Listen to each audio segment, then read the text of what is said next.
Hi ಎಲ್ಲರಿಗೂ ನಮಸ್ಕಾರ. ನನ್ನ ಯೂಟ್ಯೂಬ್ ಚಾನಲಿಗೆ ಸ್ವಾಗತ ಸುಸ್ವಾಗತ. ನಾನಿವತ್ತು ತುಂಬ ಘಮ ಪರಿಮಳವಾಗಿ ಒಂದು ಕಷಾಯದ ಪುಡಿಯನ್ನು ಮಾಡಿಕೊಡೋದನ್ನು ಹೇಳ್ಕೊಡ್ತಾ ಇದ್ದೀನಿ. ತುಂಬ ಚೆನ್ನಾಗಾಗತ್ತೆ. ಮಾಡುವ ವಿಧಾನವನ್ನು ಈಗ ನೀವು ಹೇಳ್ಕೊಡ್ತೇನೆ, ಕಲ್ತ್ಕೊಳ್ಳಿ. ಓಕೆನಾ? ಇವತ್ತು ನಾನು ಮಾಡ್ತಾಯಿದ್ದೀನಿ ಒಂದು ಅದ್ಭುತವಾದ ಒಂದು ಕಷಾಯದ ಪುಡಿ. ಸೂಪರ್ ಆಗುತ್ತೆ. ಹವ್ಯಕರ ಮನೆಯಲ್ಲಿ ಕಷಾಯದ ಪುಡಿ ಒಂದು ಹಾಲಿಗೆ, ಬಿಸಿ ಬಿಸಿ ಹಾಲಿಗೆ ಮಿಕ್ಸ್ ಮಾಡಿಕೊಂಡು ಕುಡಿಯೋಕ್ಕೆ ಚೆನ್ನಾಗಿರುತ್ತೆ. ಅದನ್ನು ಮಾಡಿಟ್ಟಿರ್ತಾರೆ ಕಷಾಯದ ಪುಡಿಯನ್ನು. ಬೇಕಾಗತ್ತೆ ಯಾವಾಗಲೂ ಕೂಡ. ಯಾರಾದರೂ ಬಂದರೆ ಇಲ್ಲಿ ಒಂದು ಪ್ಲೇಟ್ ಕೊತ್ತಂಬರಿ ತಗೊಂಡಿದ್ದೇನೆ. ನೀವು ಒಂದು ಅಳತೆ ಪ್ರಕಾರ ಬೇಕಾದರೆ ತಗೋಬಹುದು, ಇಲ್ಲ ಒಂದು ಅಂದಾಜಿಗೆ ಕೂಡ ಹಾಕಿ ಮಾಡಬಹುದು. ಇಲ್ಲಿ ಧನಿಯಾವನ್ನು ತಗೊಂಡಿದ್ದೇನೆ. ಅದನ್ನು ಸ್ವಲ್ಪ ಹುರ್ಕೋತಾ ಇದ್ದೇನೆ. ಸ್ವಲ್ಪ ಡ್ರೈ ಆಗಬೇಕದು. ಕಷಾಯದ ಪುಡಿ ಆರೋಗ್ಯಕ್ಕೆ ತುಂಬಾ ಒಳ್ಳೆಯದು. ಇದರಲ್ಲಿ ಎಲ್ಲ ಸಾಮಗ್ರಿಗಳು ಇರೋದ್ರಿಂದ ದೇಹಕ್ಕೆ ಅದು ಈ ಹಾಲಿನ ಮೂಲಕ ಹೋಗುತ್ತೆ ಅಂತ ಹೇಳಬಹುದು.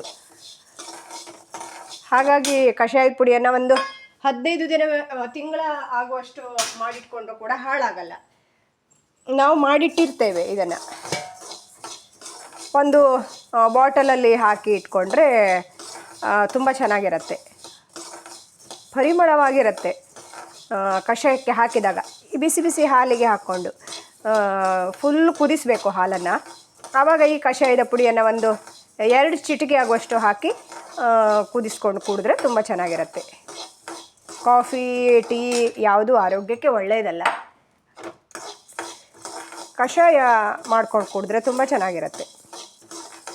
ಕೊತ್ತಂಬರಿ, ಇಲ್ಲಿ ಧನಿಯಾ ನೀವು ಯಾವುದು ಹೇಳ್ತೀರೋ ಗೊತ್ತಿಲ್ಲ. ನಮ್ಮ ಹಳ್ಳಿಯಲ್ಲೆಲ್ಲ ಕೊತ್ತಂಬರಿ ಅಂತ ಹೇಳೋದು. ಇದು ಸ್ವಲ್ಪ ಡ್ರೈ ಆಗ್ತಿದ್ದ ಹಾಗೆ ಇಲ್ಲಿ ಒಂದು ಅರ್ಧ ಪ್ಲೇಟ್ ಆಗುವಷ್ಟು ಜೀರಿಗೆನ ತಗೊಂಡಿದ್ದೀನಿ. ಇದನ್ನು ಕೂಡ ಡ್ರೈ ಮಾಡ್ಕೊತೇನೆ. ಏನು ತುಂಬ ಡ್ರೈ ಆಗೋದೇನು ಬೇಡ. ಹಾಗೆ ಇಲ್ಲಿ ಜಾಯಿಕಾಯಿ ಪತ್ರೆಯನ್ನು ತಗೊಂಡಿದ್ದೇನೆ. ಇದು ಪರಿಮಳ ಭರಿತವಾಗಿರುತ್ತೆ. ಇದನ್ನು ಕೂಡ ಇದಕ್ಕೆ ಹಾಕ್ತಾ ಇದ್ದೇನೆ. ಅದು ಸ್ವಲ್ಪ ಡ್ರೈ ಆಗಲಿ. ಇದು ಕೂಡ ಆರೋಗ್ಯಕ್ಕೆ ಒಳ್ಳೆಯದು. ಮಸಾಲೆ ಸಾಮಗ್ರಿಗಳಲ್ಲಿ ಒಂದು ಇದು ಕೂಡ.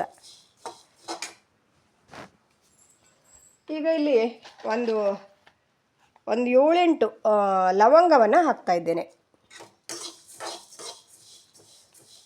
ತುಂಬಾ ಪರಿಮಳವಾಗಿ ಚೆನ್ನಾಗಿರುತ್ತೆ. ಹಾಗೆ ಒಂದು 1/4 ಸ್ಪೂನ್ ಆಗುವಷ್ಟು ಮೆಂತೆಯನ್ನು ಹಾಕ್ತಾ ಇದ್ದೇನೆ. ಜಾಸ್ತಿ ಹಾಕ್ತಾ ಇಲ್ಲ. ಒಂದು 5-6 ಕಾಳು ಮೆಣಸನ್ನು ಹಾಕ್ತಾ ಇದ್ದೇನೆ. ಕಾಳು ಮೆಣಸು ದೇಹಕ್ಕೆ ತಂಪು. ಅದನ್ನು ನಾವು ಹಳ್ಳಿಯಲ್ಲೇ ಬೆಳಿತೀವಿ, ನಮ್ಮ ಹಳ್ಳಿಯಲ್ಲಿ.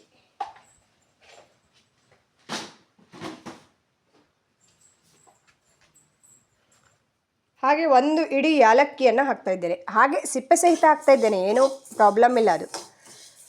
ಅದು ಗ್ರೈಂಡ್ ಆಗತ್ತೆ.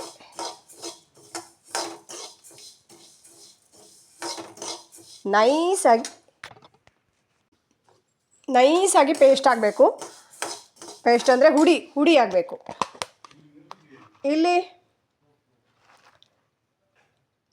ಸ್ವಲ್ಪ ಒಂದು ಸ್ಪೂನ್ ಆಗುವಷ್ಟು ಸೋಂಪು ಕಾಳನ್ನು ಹಾಕ್ತಾ ಇದ್ದೇನೆ. ತಣ್ಣಗಾದ್ಮೇಲೆ ಮಿಕ್ಸಿಗೆ ಹಾಕೋಣ ಇದನ್ನು. ಈಗ ಸಾಕು, ಫ್ಲೇಮ್ ಆಫ್ ಮಾಡೋಣ. ಈಗ ಸಾಮಗ್ರಿಗಳೆಲ್ಲ ಪುಡಿ ಮಾಡಿ ತಂದೆ ನೋಡಿ. ಇಷ್ಟು ನುಣ್ಣಗೆ ಆಗಬೇಕು. ಇದು ಚೆನ್ನಾಗಾಗತ್ತೆ. ಸಿಕ್ಕಾಪಟ್ಟೆ ಪರಿಮಳ ಬರ್ತಾಯಿದೆ. ತುಂಬ ಚೆನ್ನಾಗಿ ಪೌಡ್ರ್ ಆಯಿತು. ಈಗ ನೀವು ಇದನ್ನು ಸ್ಟೋರ್ ಮಾಡಿ ಬಾಟಲಲ್ಲಿ ಹಾಕಿ ಇಡಬಹುದು. ಸ್ವಲ್ಪ ಬಿಸಿ ಇದೆ, ತಣ್ಣಗಾದಮೇಲೆ ಬಾಟಲಲ್ಲಿ ಹಾಕಿಡಿ. ಹಾಗೆ ನೀವು ಕೂಡ ಟ್ರೈ ಮಾಡಿ. ತುಂಬ ಚೆನ್ನಾಗಾಗತ್ತೆ. ಕಷಾಯದ ಪುಡಿ ಮನೆಯಲ್ಲೇ ಮಾಡ್ಕೋಬಹುದು.